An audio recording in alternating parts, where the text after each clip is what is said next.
gentlemen, good morning. I'm George Prevelakis. I was, until a few days, the ambassador of Greece at the OECD, and now a very good friend and colleague is taking over, George Pagoulatos. So the first thing I would like to do is to thank Carmine and Noia for the excellent cooperation that and the friendship that we have had since he came to the OECD. And say good morning to Vassiliki as well, with whom we have had a very useful cooperation. Now, the subject today is corporate governance, which is a very important issue because things have been changing, as you all know, and because corporate governance must not focus only on profitability, but also has a social role. It's recognized that it is necessary to have a more, let's say, moral or social conscience. And also, I mean, from now on, it's more and more a question also of the protection of the environment. So it is a large subject to which the OECD is playing a very important role. Why? The OECD does not distribute monies, as some people think.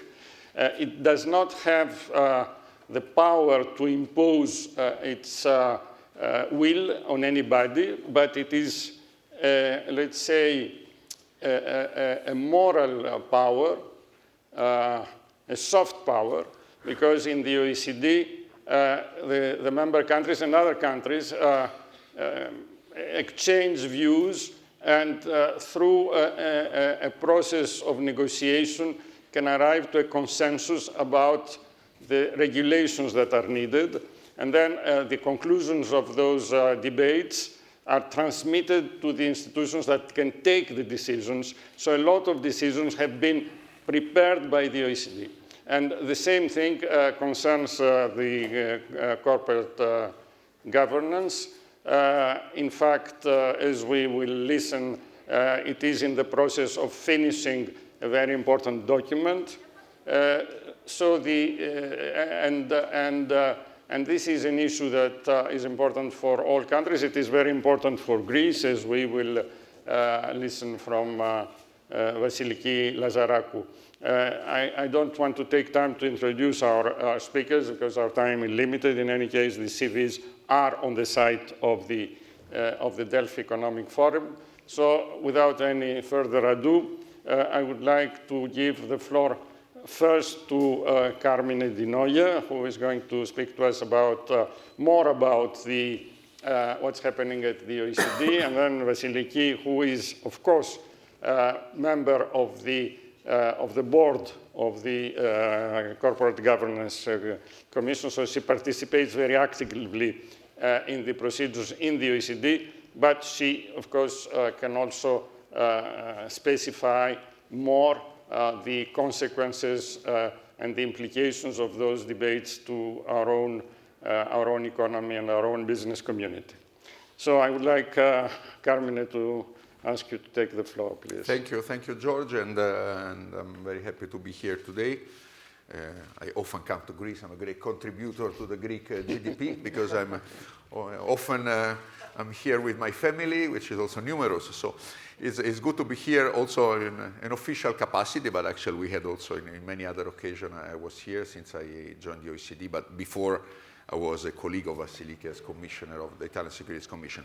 I have to say, George, that, I mean, you are right, but also let me just one thing elaborate. OECD is you. I mean, OECD is a members-driven organization. So you are those, and Greece is an active contributor also in terms of the discussion we are having in all the tables, and I say my tables, the one under the Director for Financial Enterprise Affairs. And so when then the different standards that then are delivered by the OECD are finalized, it's not really, and you're right, an imposition from some bureaucrat somewhere. Maybe Paris is better than Brussels, but it's really your decision, okay? And so we have actually different kind of standards. Some of them are more legally binding, like the one on anti-corruption for the corruption on foreign bribery. But also then there are some others, and actually we are going to approve at the ministerial, the annual meeting of the OECD in June, 7 and 8 of June, these new G20 OECD principles of corporate governance, as well as other like standards like the new multinational enterprise guidance. What are and why we talk about corporate governance? I think that the title of the session is Corporate Governance Matters. Yeah, yes, it matters. It matters to facilitate, the financing, the growth of companies, and then create, jobs and growth, and so access to capital markets. Yes, it matters. It matters because there is an important framework for then investor and investor protection. And yes, it matters. It matters for the sustainability, for the long-term duration of companies. They're acting in the society, and this is exactly what we're doing. How we do these principles, actually they were born in 1999, and actually they were endorsed, that's very important. OECD, 38 countries, but actually at the table of the OECD, different committees, we have others. OECD is enlarging. We have new accession countries, 3 from the EU, plus Brazil and Peru, a long process. But we are, they have been actually the first endorsed by G20, so also by all, and some of the G20 countries are not the OECD. This is important because they are a standard not only for us, not only for the 38. They are a world standard. They are also one of the Financial Stability Board key standards. And so 53 countries, very important. They deal with all the major aspects, not only of corporate governance of the big companies, because corporate governance, we often say one size does not fit all. This is true. You cannot impose, because we have different markets, different experience, different size. A large company in a small country can be a small company in a large country. But I revert always the sentence, not one size, but fit for all. So some corporate governance is good even for non-listed company, for the small one with maybe family ownership, state-owned enterprise, and so on. We deal basically in the principle with the basics, okay, or corporate governance, so the treatment and the rights and duties or shareholders, the relationship with the company, but also, and George, this is important, these are principles for policymakers. And this is not a corporate governance code for companies. Then it's for you, for policymakers, to put them into practice. But actually, they deal with institutions. The Article 1 is dealing with the strength of institution, the capacity, the independence of institution, the institutional framework on financial markets, stock market. So this is not. Then they deal with all these other sort of intermediaries around them. So institutional investors, but stock exchange. Without an exchange is there to facilitate the access, but also the new one, asset managers, proxy advisors, and others.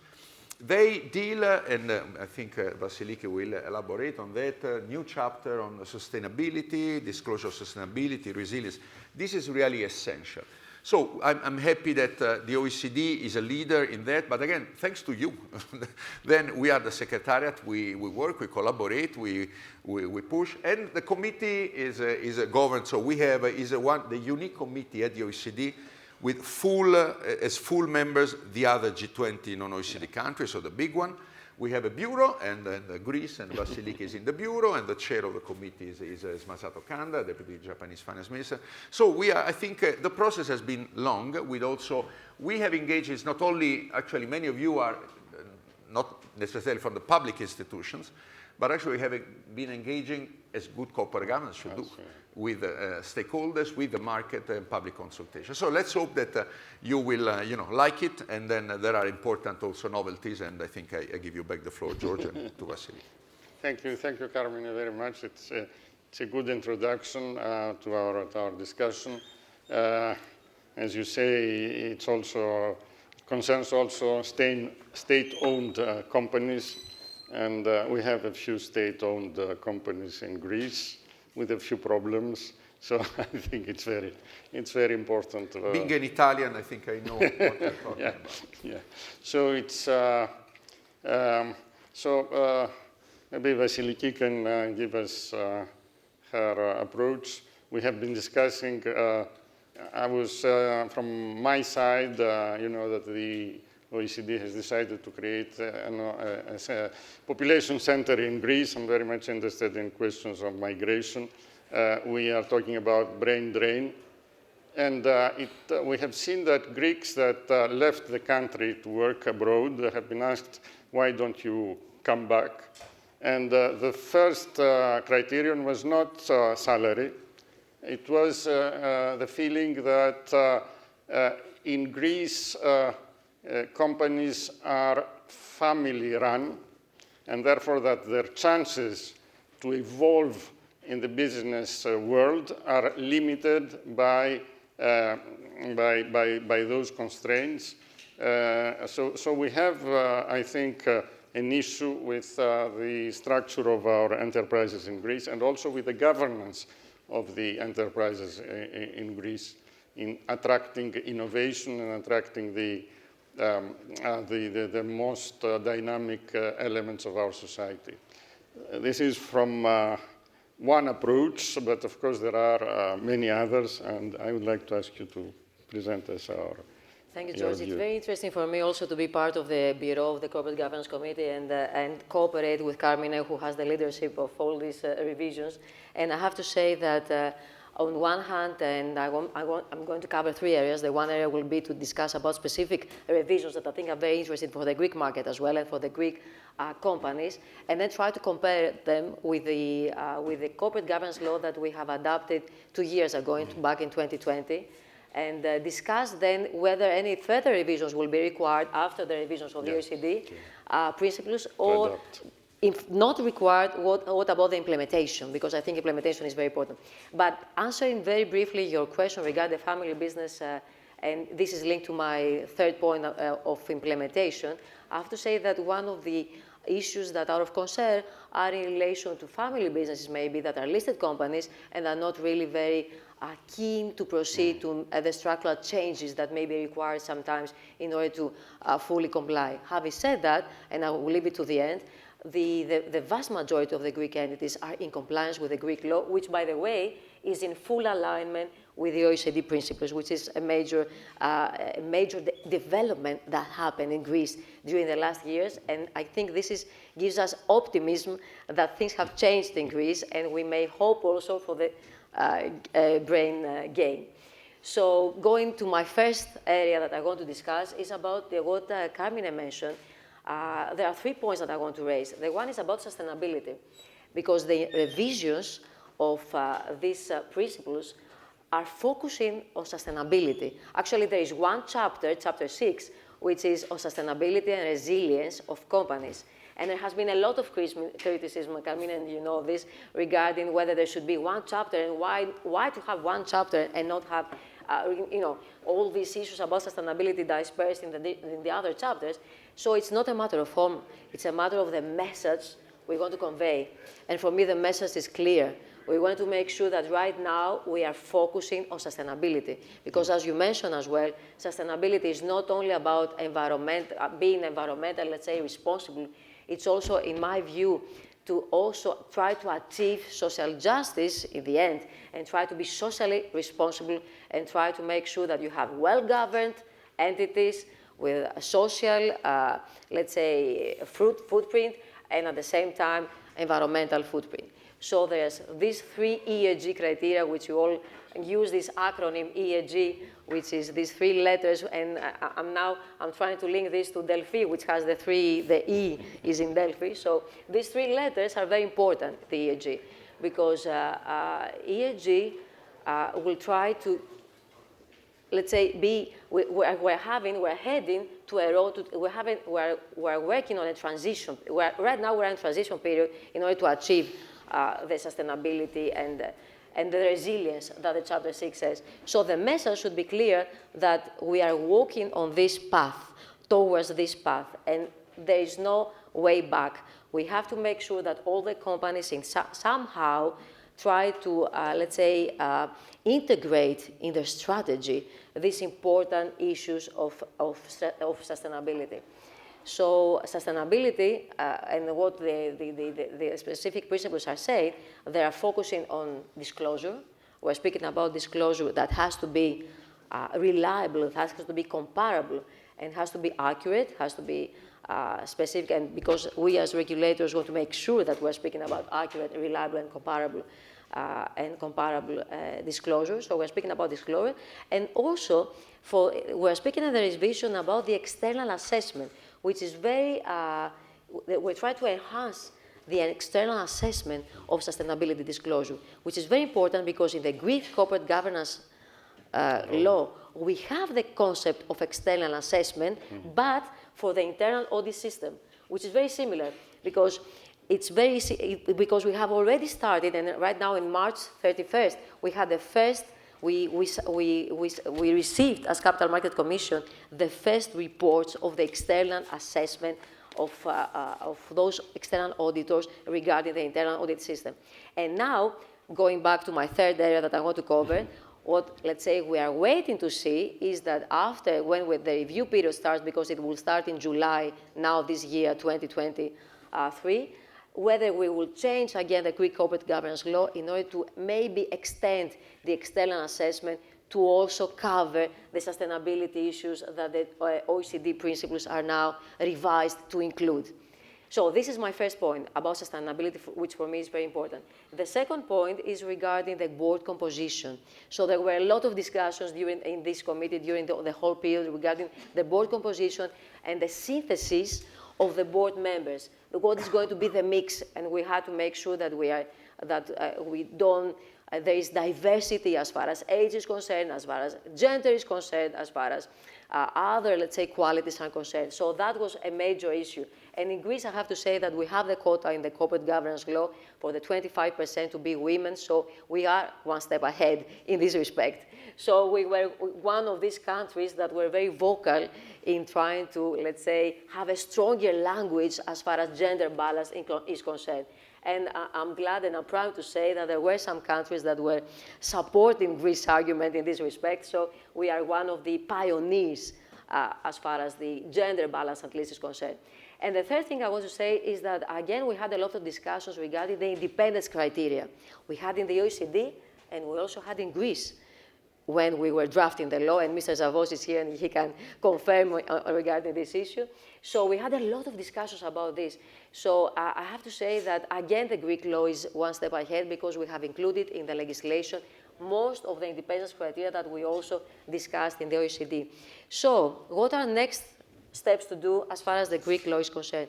Now that we're starting the review period, we have to check whether we are going to gain from the experience and from the, let's say, from what the OECD revisions are now going to give us in the international sphere. And we have some things to gain. For example, what I mentioned before about the external assessment of the sustainability issues or other issues. But on other issues, such as the nomination committees, the remuneration committees, the gender, the composition of the boards, and we are already in alignment. So in this respect, we have to make sure that we as Capital Market Commission is following, is monitoring closely the implementation.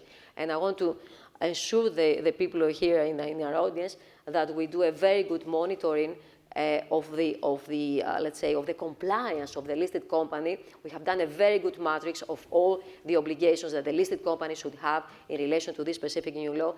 And we are doing, and I think that we are in, right now in a very good,